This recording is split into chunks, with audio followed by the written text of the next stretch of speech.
Hello friends, તમારું સ્વાગત છે મારી ચેનલમાં। આજે આપણે બનાવીશું ફક્ત 10 જ મિનિટમાં બની જાય તેવા નાસ્તા માટે પનીરના પરાઠા। તો એકદમ ઝડપથી તમે આ રીતે પનીરના પરોઠા બનાવીને બાળકોને લંચ બોક્સમાં પણ આપી શકો છો।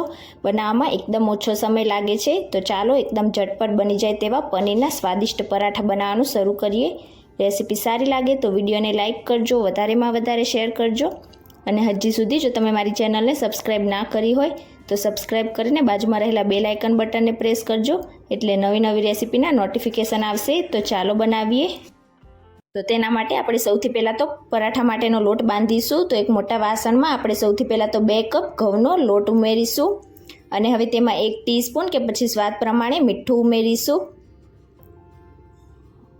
2 ટેબલસ્પૂન જેટલું આપણે તેલ ઉમેરી દઈશું અને હવે આપણે તેલને એકદમ સારી રીતે લોટ સાથે મિક્સ કરીશું અને આ રીતે મોણ મિક્સ થઈ જાય એટલે હવે થોડું આપણે પાણી આ રીતે ઉમેરતા જઈશું અને પરાઠા માટેનો સેમી સોફ્ટ લોટ બાંધીને તૈયાર કરી લઈશું। પરાઠા માટે એકદમ સોફ્ટ પણ નહીં અને એકદમ કઠણ પણ નહીં, એ રીતનો તમારે લોટ બાંધીને તૈયાર કરવાનો છે। તો અહીંયા તમે જોઈ શકો છો, મેં આ રીતે થોડું પાણી ઉમેરીને લોટ બાંધીને તૈયાર કરી લીધો છે। હવે ઉપરથી આપણે ફરીથી 1 ટીસ્પૂન જેટલું તેલ ઉમેરીશું અને લોટને આપણે ફરીથી એકદમ સારી રીતે મસળીને સ્મૂથ કરી લઈશું। હવે આ રીતે લોટને સ્મૂથ કરી લીધા પછી આપણે લોટને 15 થી 20 મિનિટ માટે સાઈડ ઉપર રેસ્ટ પર રાખીશું। ત્યાં સુધી આપણે પરાઠામાં ભરવા માટેનું સ્ટફિંગ તૈયાર કરી લઈશું। તો તેના માટે અહીંયા મેં 300 ગ્રામ જેટલું ફ્રેશ પનીર લઈ લીધું છે। તમારે વધારે કે ઓછા જે રીતે પરાઠા બનાવવા હોય તમે પનીરનું પ્રમાણ વધારે કે ઓછા એ પ્રમાણે લઈ શકો છો।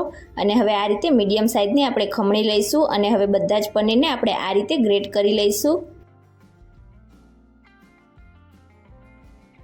તો અહીંયા મેં બધા જ પનીરને આ રીતે ગ્રેટ કરી લીધું છે। હવે આપણે તેમાં બાકીની સામગ્રી ઉમેરીશું। તો એક ઝીણી મીડિયમ સાઇઝની કટ કરેલી ડુંગળી ઉમેરીશું। જો તમે ડુંગળી ના ખાતા હોય તો તેને સ્કીપ કરી શકો છો। 1 ટીસ્પૂન આદુની પેસ્ટ ઉમેરીશું। એક ઝીણું કટ કરેલું લીલું મરચું ઉમેરીશું।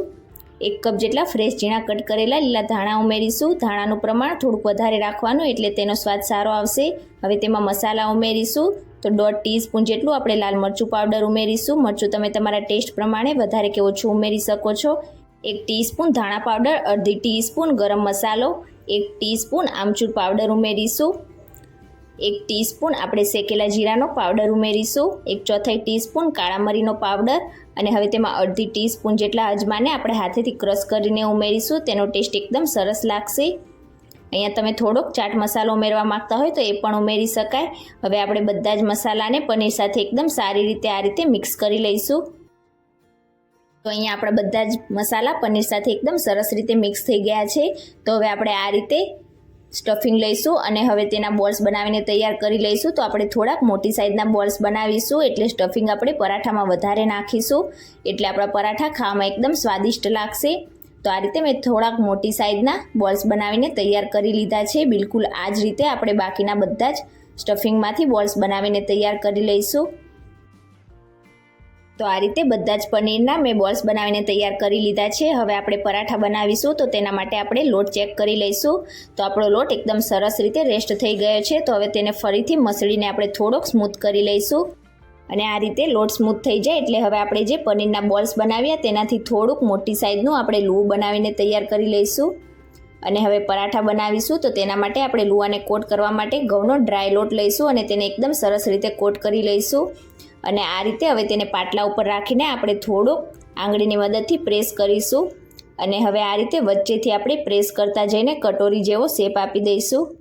હવે આપણે જે પનીરના બોલ્સ બનાવીને તૈયાર કર્યા છે તેને આ રીતે આપણે વચ્ચે મૂકીને આંગળીની મદદથી લોટને પ્રેસ કરતા જઈને ઉપરની તરફ લાવીશું અને ઉપર જે એક્સ્ટ્રા લોટ હોય તેને આપણે નીકાળી લઈશું અને એકદમ સરસ રીતે તેને પેક કરી લઈશું અને હવે ફરીથી આપણે તેને ઘઉંના લોટ સાથે એકદમ સરસ રીતે કોટ કરી લઈશું અને હવે હાથની આંગળીની મદદથી આપણે તેને આ રીતે પાટલા ઉપર રાખીને થોડુંક વચ્ચેથી પ્રેસ કરતા જઈને બહાર સુધી લાવીશું એટલે આપણે જે સ્ટફિંગ અંદર ભરેલું છે તે આખા પરોઠામાં એકદમ સરસ રીતે ઇક્વલી ફેલાઈ જશે અને પરાઠા ખાવામાં એકદમ સરસ સ્વાદિષ્ટ લાગશે।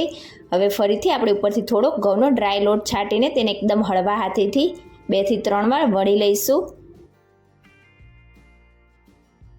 તો બિલકુલ આ જ રીતે આપણે બાકીના પરોઠા વણતા જઈશું અને તેને સાથે સાથે શેકતા પણ જઈશું. તો આ રીતે આપણે પહેલાં તો તવા ઉપર પરાઠાને રાખીશું અને બંને સાઈડથી તેને હલકું શેકાવા દઈશું. બંને સાઈડથી શેકાઈ જાય એટલે ઉપરથી આપણે 1 ટીસ્પૂન જેટલું તેલ ઉમેરીશું અને એકદમ સરસ રીતે તેને ફેલાવી દઈશું.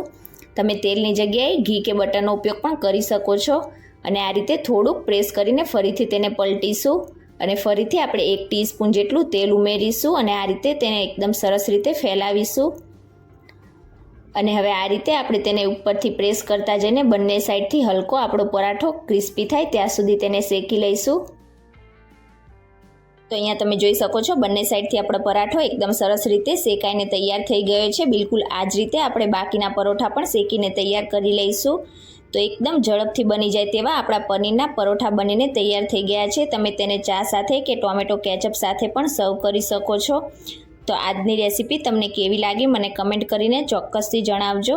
રેસીપી સારી લાગી હોય તો વિડીયોને લાઇક કરજો, વધારેમાં વધારે શેર કરજો અને ચેનલને સબસ્ક્રાઈબ કરીને બાજુમાં રહેલા બેલ આઇકન બટનને પ્રેસ કરજો એટલે નવી નવી રેસીપીના નોટિફિકેશન આવશે. Thank you for watching.